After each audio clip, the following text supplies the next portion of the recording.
శుక మహర్షి వామన అవతారం గురించి ఇలా వివరించాడు. హిరణ్యకశిపుని మరణం తరువాత అతని మనుమడు అయిన బలి రాక్షసుల రాజయ్యాడు.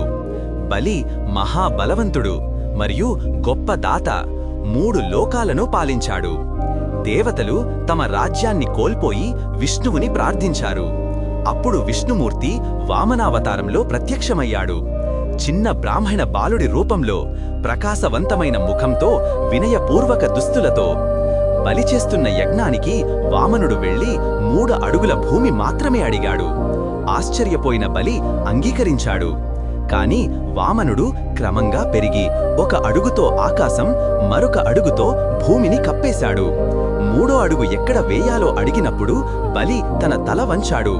వామనుడు ఆయన తలపై కాలు ఉంచి ఆయనకు ఆశీర్వదించి పాతాళంపై గౌరవంగా రాజ్యాన్ని ప్రసాదించాడు. ఈ విధంగా భగవంతుడు రాక్షస రాజు అయిన బలిని వినయపూర్వకంగా జయించి ఆయన భక్తిని గౌరవించాడు.